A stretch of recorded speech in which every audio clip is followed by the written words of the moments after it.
welcome to 2024. Happy Christmas, Kwanzaa, whatever you're celebrating. Happy Happies. Happy Monday. I am today coming to you with a wrap up of my 12 in 12 from 12 in 2023, where I asked my Facebook friends to recommend me one book each for 12 people.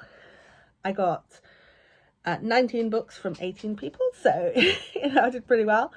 I didn't read them all.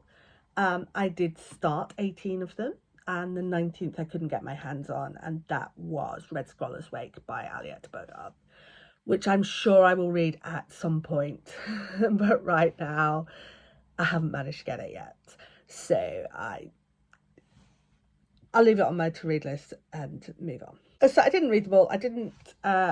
I did finish 13 books. I started 18 books, finished 13 books, and some of them I really loved, and some of them were outside my comfort zone completely, and I still love them, and I'm really glad I did this project, even though that feels like quite a high miss rate, really. But I think it's just also that this year I really got into DNFing when I just wasn't feeling it, rather than letting my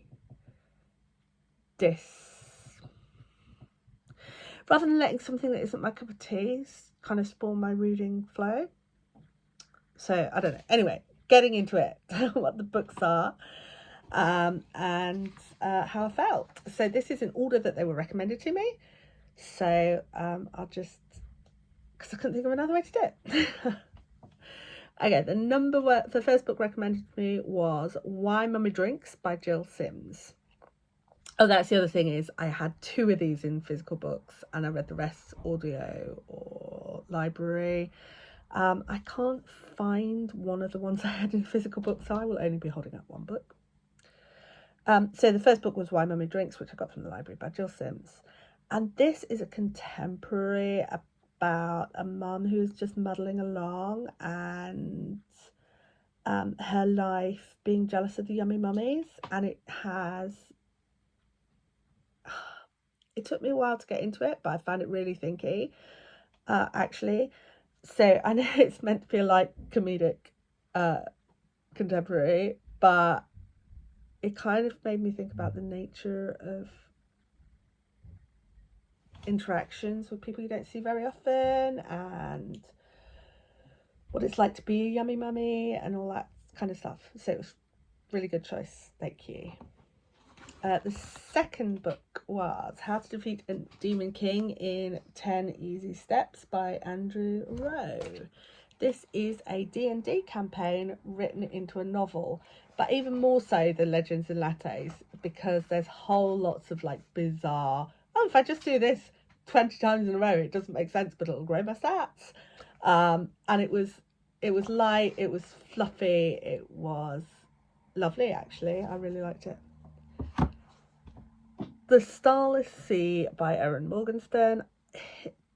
I didn't love it as much as The Night Circus, but I did enjoy it, and it's got a lot of the same themes as The Night Circus. I think that's what's got me, because it sort of felt like a cross between The Night Circus and Caraval, and I sort of felt like I'd been there before, but it was it was really fun. It was just that I'd been there before. Project Hail Mary by Andy Weir. I had heard lots of people saying they loved The Martian, they didn't love this, so I was nervous going into it. But actually I really did love it, and I really loved that kind of clash of cultures, scientific exploration. I quite like twin timelines. I know a lot of people don't like that. So he's got this guy on a spaceship trying to find his memories of being torn out of being a high school teacher and ending up in a spaceship in a different part of the galaxy, going, what the hell has happened? And I really enjoyed it. But I think that's probably that twin timeline, and I think The Martian was so astonishing that it's not surprising that people don't like the second one as much. But I did like it, and I'm really glad I read it. The next is a DNF, Name of the Rose by Umberto Eco. I just found it so dry, could not get into it at all, and I just thought, I've got loads of books, I'll just skip it. The next was H is for Hawk by Helen Macdonald. I had completely the wrong idea of this going in. I thought it was going to be a murder mystery, and it was a memoir of grief. So it was utterly hard hitting and very, very sad, obviously, because it's about someone learning to live with her grief and to manage her grief and to train a hawk. So, but the hawk was lovely, and it was a lovely book, very lovely. Not at all what I expected. The next was The Girl with the Louding Voice by Abi Dare. This is contemporary Nigerian feminism. Loved it, loved the writing. It's a beautiful book. Between Two Thorns by Emma Newman. This was someone who's run away from fairyland and is being brought back, and she just wants to live in the modern world with technology and stuff, and then there's intrigue and balls and plotting and romance and stuff behind the scenes, and I really loved it. And it wasn't like anything else I'd read, and it certainly wasn't like The City in the City. So yeah, thank you very much for recommending that. A Man Called Ove by Frederick Backman. Now this was an astonishing book. I started the book feeling happy and well connected and generally content with my life, and like everything was going well. And by the third of the way into the book, I was feeling so grumpy and bratty and like I've got no friends, and I was just like, this is doing a number on me.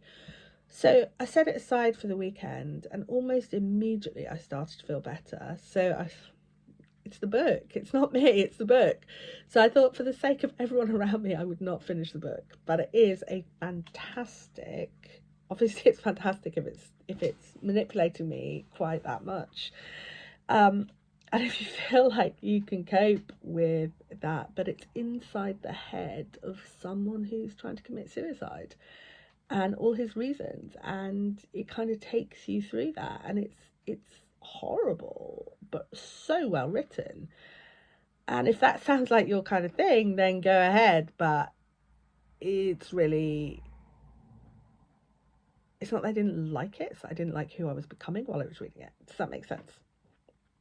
Moving swiftly on, The Chosen Queen by Joanna Courtney, and I was a bit judgy about this when I first read it, and I feel really guilty for that. But the choices the author makes with regard to who's having sex with who, how old they are at the time, and how much of it's shown on the page are ones which did not delight me. Other than that, I mean, it's, apart from bizarrely making one of the characters a teenager when she's actually an adult and then marrying her off anyway, it seemed reasonable. I mean, I just couldn't cope with the sex scenes, and that's a me thing. I don't want to yuck your yum. That's a me thing. Too Bright to See by Kyle Lukoff. I loved this. I loved it. It is a coming of age, coming out story of a trans kid who is moving schools, and everyone around them is like turning super femme, and they're like, I don't want to turn super femme, I just want to climb a tree, or I just want to do this, and like them learning who they are and then coming out, and it was really, really lovely. I loved it. Dead Witch Walking by Kim Harrison. This is a urban fantasy mystery detective series. It's setting up the detective agency at the beginning with this triad of unlikely friends who become sort of found family almost, detective troupe. Is that the right word? You know what I mean? And yeah, I loved it. And there was like people got turned into ferrets, and they kept referring to them as rodents, and that I found quite cringy at the time. Ferrets are not rodents. They're really, really not rodents. They're mustelids. But you can get past the fact that they obviously hadn't done that. Good beta reading. The actual story, the actual plot, and the actual characters and the world building, I thought was brilliant. It's just I got hung up on a tiny detail because, hi, that's what I do. I'm Kirsten, I get hung up on tiny details. Then the next one I was recommended was Brother Hermitage by Howard of Warwick.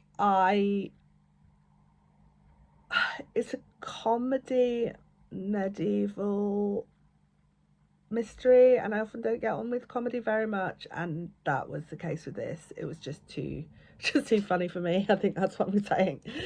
But yeah, it's just not my cup of tea, and I can see that lots of people would love it. So if that sounds like your kind of thing. The next one was Nova by Samuel R. Delaney, and I loved it. This is hard sci-fi about rivalry between two houses and needing to harness the power of the stars, but it being really dangerous to harness the power of the stars. And it's just got this really random group of characters who just kind of walk into each other's lives by accident, and it's really, really lovely. There's a weird romance in it, but it's not too much.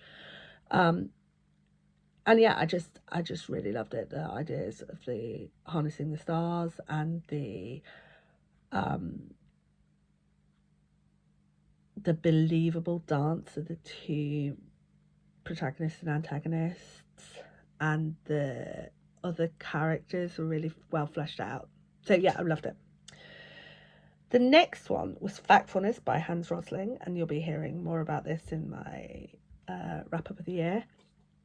But this is an incredibly positive book about statistics, in which it talks about, you know, everything you think, every time you think you know something and it sounds grim, it's probably not actually true.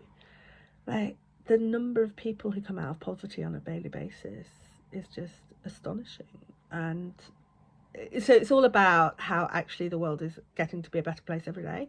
And I found it a very optimistic book, a very happy making book, and I would recommend it definitely, because it's got so much good research and statistics for making you happier. Who doesn't love that? And the last book, I'm afraid I'm going to end on oh no, hang on, I've got two more books.